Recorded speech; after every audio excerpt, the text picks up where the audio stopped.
ที่พามาเที่ยวเมืองสกลหรือว่าหนองหานในหม่องนี้เมื่อนั้นมาพลาดแล้วบ่นะมาแล้วครับมือได้บ่มี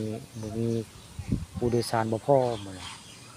เลยได้กลับมือได้มื้อนี้มาใหม่ได้มื้อนี้มาแก้ตัวใหม่มื้อนี้ไปเที่ยวดอนสวรรค์ใหม่เด้สิไปเอาภาพสวยงามดอนสวรรค์มื้อนี้รอหมู่รอพวกมาครบ5คนจังสิไปเนาะคาดว่ามาแต่เช้าได้มื้อนี้คิดว่าสิมีคนไปอยู่ได้มื้อนี้นี่ก็คือหนองหานสกลนครละมองนี่หนองหานละมองอาจจะของเรือมันก็รอท่าคนสิไปเที่ยวได้ไปเที่ยวดอนสวรรค์เนาะลูกหากเลยมาท่าแต่เช้ามื้อนี้ก็ลุงคนได้ครับบรรยนต์มาแต่เช้าได้มาพาหมู่ไปว่าง่ายถ้าไป2คนนี่ก็ไปได้อยู่แต่ว่าค่าตัวมันจะแพงเด้อ500บ่ได้2คนเราไป5คนใครยุบพูดถึกพูดเลยวันนี้ก็เลยมาว่ามาจาอยู่ในท่าเรือนี่แหละนี่ท่าเรือหนองหานนั่นหนองหานสกลนครนั่นที่ไปไกลเนี่ยก็บ่ได้ต้องอยู่ใกล้เดียวได้คนเราไปไกลเดียวคนมาแล้วสิได้อื่นหาเดียวหรือบุคคลก็บ่ไปไกลข้าไปยินวอดินจาในท่าเรือนี่แหละในสลาสีชมนั่นละมองนั้น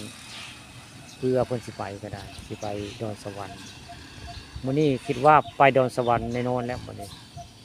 ไปเอาภาพเรื่องจริงผ่านจอไปว่าไปจ้าไปภาคเรื่องพระแดงนางไอ่นะฮั่นล่ะเขาเจ้าเว้าให้เว้าให้จาอยู่ได้เพิ่นบ่เป็นหยังได้เพิ่นให้เว้าให้จาอยู่ว่าซั่นอยู่ในบริเวณพระแดงนางไอ่นะคนเจ้าของเรือนะเว้าให้ฟังว่าไว้เว้าได้ภาคได้ว่าซั่นวันนี้เลยมาว่ามาจาเรื่องที่ไปเที่ยวดอนสวรรค์เนาะนี่ดอนสวรรค์นี่ก็คือหนองหานเหรอนี่คือหนองหานสกลนครท่าเรือแหละประเดี๋ยวเรือก็จะสลายเรือหางใหญ่นะเรือหางใหญ่บรรจุคนได้30 คนไปแล้วไปแต่ละเที่ยวนี่แหละเรือไปเที่ยวดอนสวรรค์ละนี่เรียกว่าท่าเรือละมงศาลาสีชมท่าเรือหนองหานละตอนเศร้าวันนี้ข้าเอาเรื่องจริงผ่านจอมาให้เบิ่งเนาะเรื่องท่าเรือหนองหานสกลนคร